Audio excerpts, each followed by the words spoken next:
Assalamualaikum warahmatullahi wabarakatuh. Nama saya Ivanda Rahmi Pokonuri dengan NIM T2018-1265. Di sini saya akan menjelaskan materi pertama, yaitu aspek-aspek yang mempengaruhi perkembangan peserta didik. Sebelum saya menjelaskan tentang aspek-aspek yang mempengaruhi perkembangan peserta didik, di sini saya akan menjelaskan terlebih dahulu apa sih yang dimaksud dengan perkembangan. Jadi, perkembangan adalah peningkatan kemampuan atau skill dalam struktur dan fungsi tubuh yang lebih kompleks. Adapun aspek-aspek yang mempengaruhi perkembangan peserta didik, di sini akan disebutkan sebanyak 6 aspek. 3 diantaranya akan saya jelaskan dan 3 yang selanjutnya akan dijelaskan oleh presentator berikutnya. Untuk aspek pertama, yakni aspek fisik. Jadi dalam tubuh manusia terdiri dari fisik dan psikis. Fisik merupakan salah satu tempat berkembangnya segala perkembangan yang akan dialami oleh manusia. Entah itu perkembangan kognitif, sosial, moral, budaya, ataupun spiritual. Pertumbuhan dan perkembangan pada manusia dibagi menjadi 4 tahap, yakni yang pertama tahap anak-anak, remaja, dewasa, dan usia lanjut. Karena pembahasan kita kali ini adalah pembahasan tentang peserta didik yang identik dengan usia 5 hingga 17 tahun, selebihnya adalah masa dewasa menuju usia lanjut. Nah, di sini saya akan menjelaskan 2 tahap saja, yakni tahap anak-anak dan yang kedua remaja. Untuk perkembangan pada anak-anak, mereka memiliki 2 perkembangan, yakni perkembangan motorik kasar dan motorik halus. Motorik kasar di sini dapat kita lihat pada anak usia 0 sampai 2 tahun. Mereka hanya bisa menggerakkan otot-otot besar, seperti melakukan gerakan-gerakan yang mungkin tidak ada artinya. Mereka hanya bergerak semaunya saja. Sedangkan yang motorik halus dapat kita lihat pada anak usia 2 tahun lebih. Di sini kita dapat melihat pergerakan anak yang sudah mulai terkoordinasi.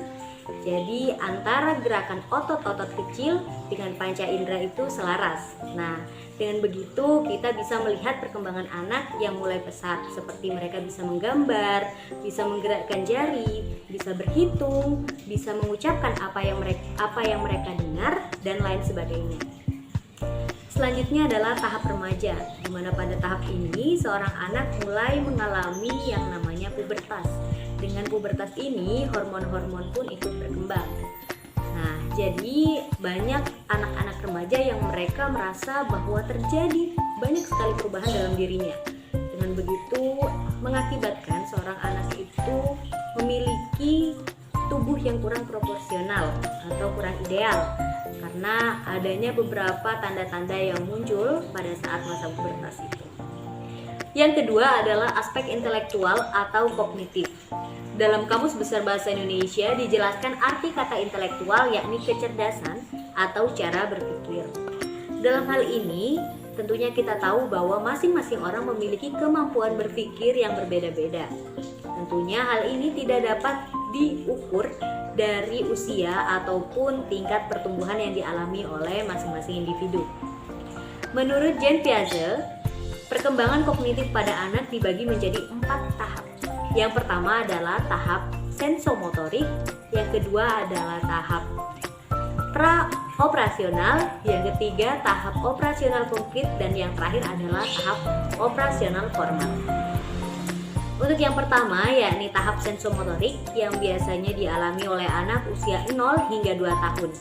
Dalam tahap ini, seorang anak atau bayi, mereka mulai bisa merespon rangsangan yang diterima dengan gerakan-gerakan yang mereka lakukan. Yang kedua adalah tahap praoperasional, biasanya dialami oleh anak usia 2 hingga 7 tahun. Pada tahap ini, seorang anak belum memiliki pemikiran yang operasional. Jadi mereka cenderung melibatkan informasi-informasi yang mereka terima tanpa memikirkan lingkungan sekitarnya. Berbeda dengan tahap operasional konkret yang dialami oleh anak usia 7 hingga 11 tahun, mereka sudah mulai mengoperasionalkan antara informasi yang mereka terima dengan keadaan sekitar.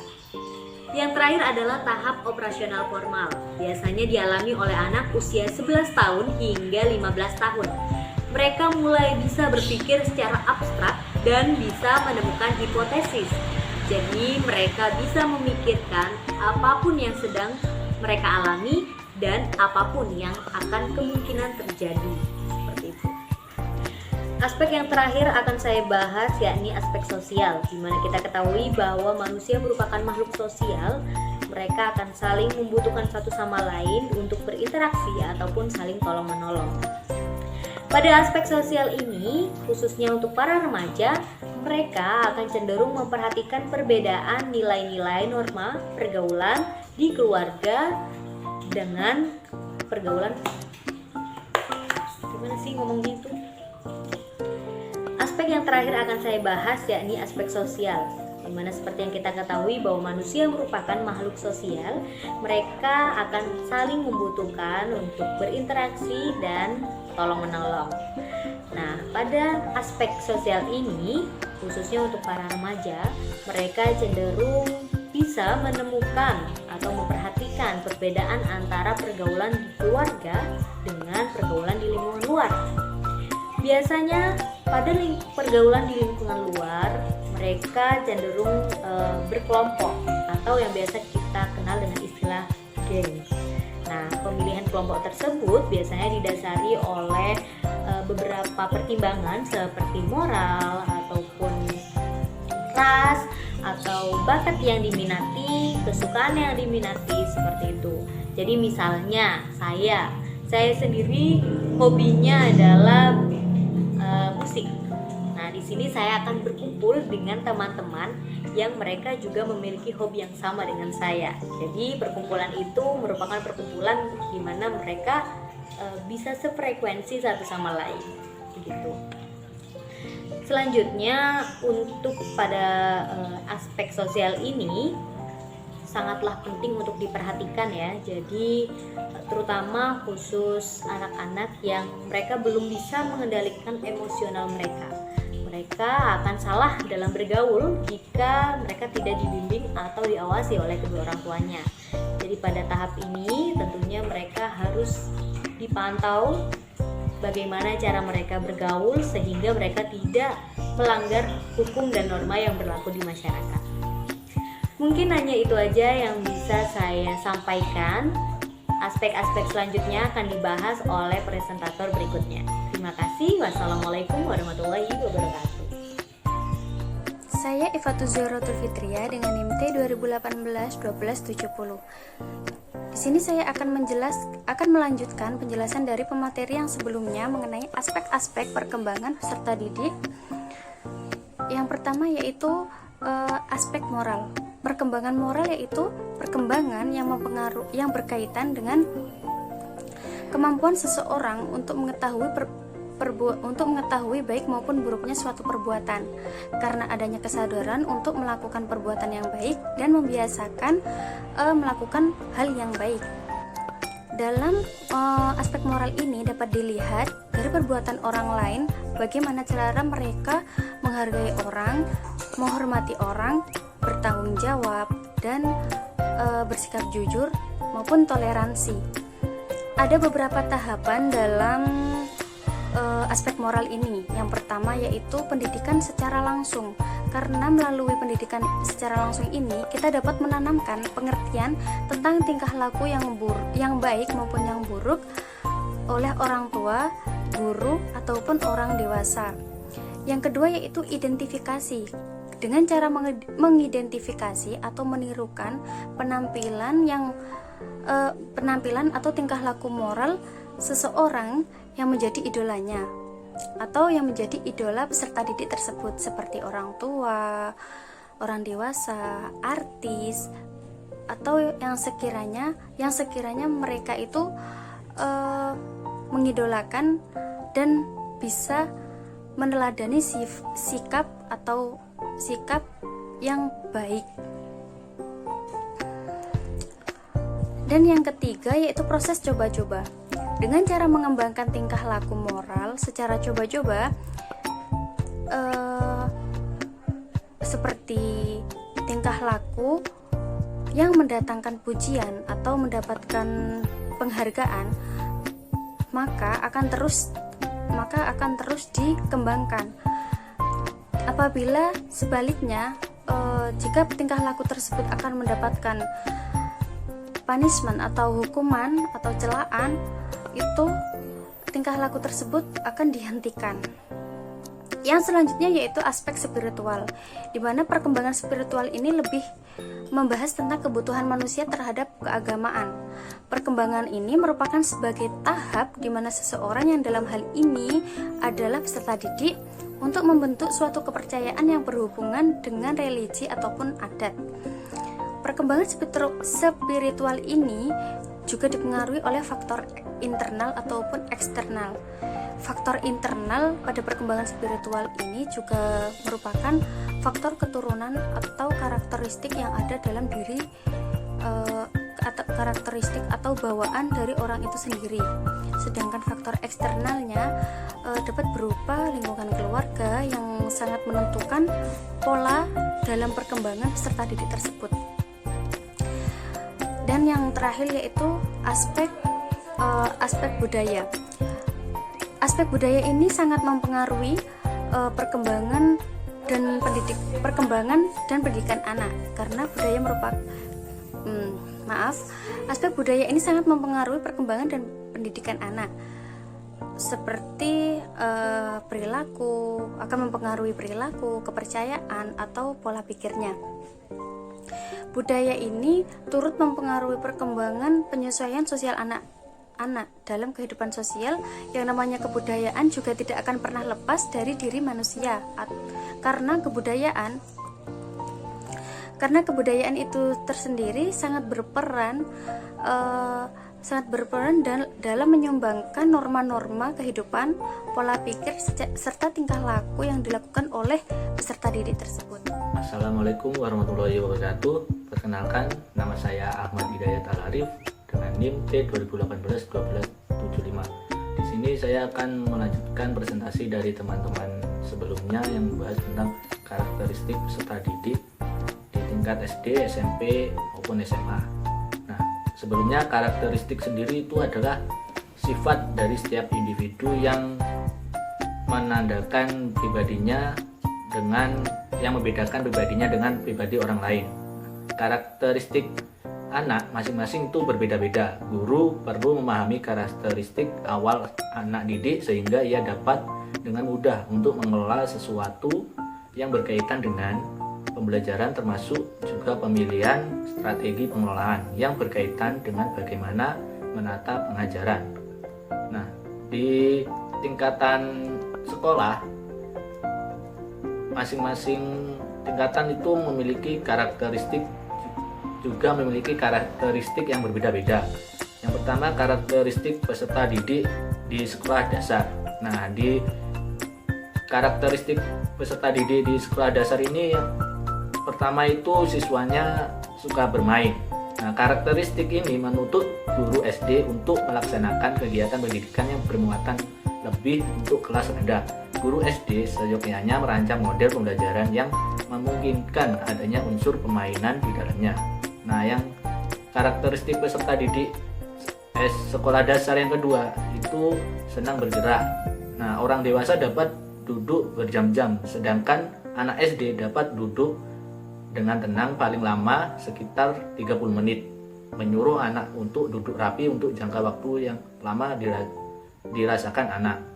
Yang ketiga, senang bekerja dengan kelompok. Anak usia SD dalam pergaulannya dengan kelompok sebaya, mereka belajar aspek-aspek yang penting dalam proses sosialisasi, seperti belajar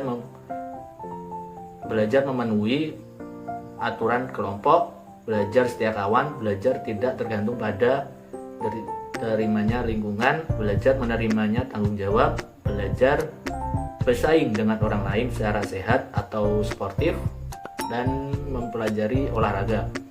Dan yang terakhir, senang melakukan sesuatu secara langsung.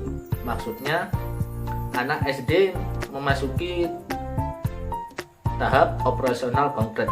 Dari apa yang dipelajari di sekolah, ia belajar menghubungkan konsep-konsep baru dengan konsep-konsep lama. Berdasarkan pengalaman ini, siswa membentuk konsep-konsep tentang angka, ruang, waktu, fungsi-fungsi badan, moral, dan sebagainya. Oleh karena itu, guru hendaknya mengembangkan pembelajaran yang mengandung unsur permainan, memungkinkan siswa berpindah atau bergerak dan bekerja atau belajar dalam kelompok, serta memberikan kesempatan kepada siswa untuk terlibat langsung dalam pembelajaran. Untuk tingkatan selanjutnya, karakteristik peserta didik di SMP. Pada masa sekolah menengah pertama, peserta didik berkisar antara usia 12 sampai 15 tahun. Pada masa inilah dikatakan sedang memasuki usia remaja. Masa remaja merupakan sebuah periode dalam kehidupan manusia yang batasan usia maupun peranannya seringkali tidak terlalu jelas. Masa remaja ini sering dianggap sebagai masa peralihan, di mana saat-saat ketika anak tidak mau lagi diperlakukan sebagai anak-anak, tetapi dilihat dari pertumbuhan fisiknya, ia belum dapat dikatakan orang dewasa. Karakteristik pada siswa SMP yang pertama itu pertumbuhan fisik. Pada masa remaja, pertumbuhan fisik mengalami perubahan yang lebih cepat dibandingkan masa anak-anak dan masa dewasa. Pada fase ini, remaja memerlukan asupan gizi yang lebih agar pertumbuhan bisa berjalan secara optimal. Perkembangan fisik remaja jelas terlihat pada tungkai dan tangan, tulang kaki dan tangan, serta otot-otot tubuh lainnya. Itu berkembang sangat pesat. Dan yang kedua, perkembangan seksual. Terdapat perbedaan tanda-tanda dalam perkembangan seksual pada remaja. Tanda-tanda perkembangan seksual pada anak laki-laki diantaranya adalah alat reproduksi spermanya mulai berproduksi. Ia mengalami masa mimpi yang pertama yang tanpa sadar mengeluarkan sperma. Nah, sedangkan dalam anak perempuan, bila rahimnya sudah bisa dibuahi karena ia sudah mendapatkan menstruasi yang pertama, terdapat ciri lain pada anak laki-laki maupun perempuan. Pada laki-laki, lehernya menonjol, buah jagung yang bisa membuat nada suaranya pecah.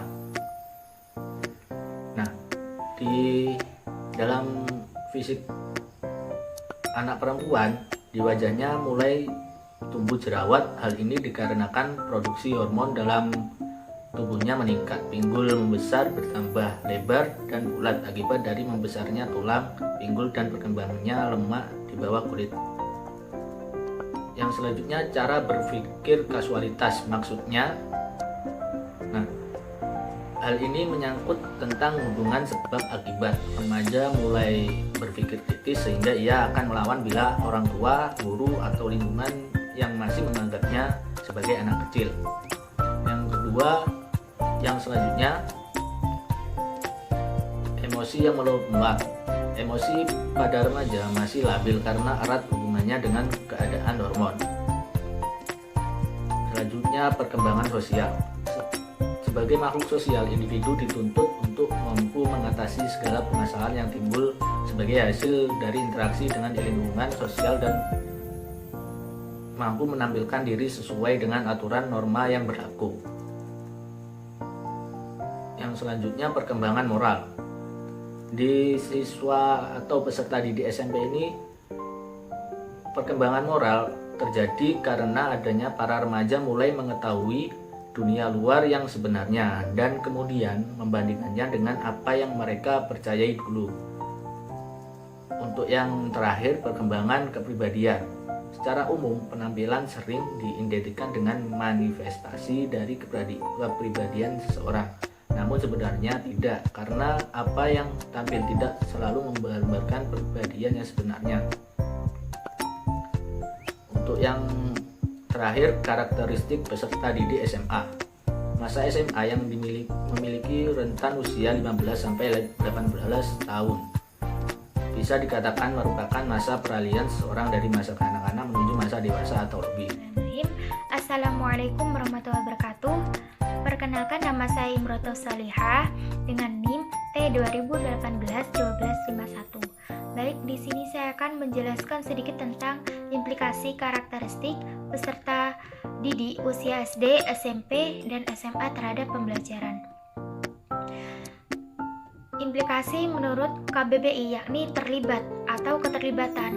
Jadi jika dikaitkan pada pembahasan ini, maka implikasi yang dimaksud adalah keterlibatan karakter anak usia SD, SMP, dan SMA terhadap proses pembelajaran yang dipimpin oleh guru, sehingga masing-masing jenjang usia anak tidak dapat diberlakukan sama dalam proses pembelajaran. Yang pertama, implikasi karakteristik anak usia SD. Pada usia SD, anak cenderung senang bermain, senang bergerak, senang bekerja dalam kelompok, serta senang merasakan atau melakukan sesuatu secara langsung. Jadi oleh karena itu, guru hendaknya mengembangkan pembelajaran yang mengandung unsur permainan, memungkinkan siswa berpindah atau bergerak atau bekerja atau belajar dalam kelompok, serta memberikan kesempatan pada siswa untuk terlibat langsung dalam pembelajaran. Menurut Hevigers, tugas perkembangan anak usia SD yakni yang pertama menguasai keterampilan fisik yang diperlukan dalam permainan dan aktivitas fisik, yang kedua membangun hidup sehat, mengenal diri sendiri dan lingkungan, yang ketiga belajar bergaul dan bekerja dalam kelompok sebaya, yang keempat mengembangkan keterampilan dasar dalam membaca, menulis, yang kelima belajar menjalankan peranan sosial sesuai dengan jenis kelamin, dan juga berhitung agar mampu berpartisipasi dalam masyarakat, dan juga mengembangkan konsep-konsep hidup yang perlu dalam kehidupan, dan juga mengembangkan kata hati, moral, dan nilai-nilai sebagai pedoman perilaku, dan juga mencapai kemandirian pribadi.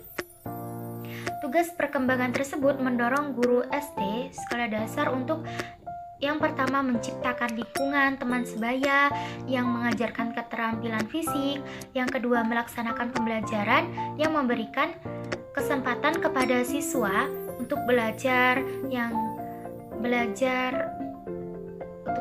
bergaul dan bekerja dengan teman sebaya sehingga kepribadian sosialnya berkembang. Yang ketiga, mengembangkan kegiatan pembelajaran yang memberikan pengalaman yang konkret atau langsung dalam pembangunan konsep, serta melaksanakan pembelajaran yang dapat mengembangkan nilai sehingga siswa mampu menentukan pilihan yang stabil dan menjadi pegangan bagi dirinya. Jadi pendidikan di sekolah dasar merupakan jenjang pendidikan yang mempunyai peranan sangat penting dalam upaya meningkatkan kualitas pendidikan yang mempunyai peranan yang sangat penting, dan juga meningkatkan kualitas sumber daya manusia. Yang kedua, implikasi karakter anak sekolah menengah. Jadi pada usia sekolah menengah seperti SMP dan SMA itu cenderung memiliki karakteristik yakni sebagai berikut. Jadi yang pertama, adanya ketidakseimbangannya proporsi tinggi dan berat badan. Yang kedua, mulai tumbuh ciri-ciri sekunder akibat pubertas. Yang kedua, emosi labil, dan juga kecenderungan ambivalensi antara keinginan menyendiri dengan keinginan bergaul dengan orang banyak, serta antara keinginan untuk bebas dari bimbingan dan bantuan dari orang tua, dan juga senang membanding-bandingkan nilai-nilai etika atau norma dengan kenyataan yang terjadi dalam kehidupan orang dewasa. Jadi melihat dari karakter anak tersebut menuntut guru untuk menyalurkan hobi dan minat siswa melalui kegiatan positif, dan juga menerapkan pendekatan pembelajaran yang memperhatikan perbedaan individual atau kelompok kecil, dan juga menjadi teladan atau contoh yang baik bagi siswa, serta memberi memberi kesempatan bagi siswa untuk belajar bertanggung jawab. Sekian, terima kasih. Assalamualaikum warahmatullahi wabarakatuh.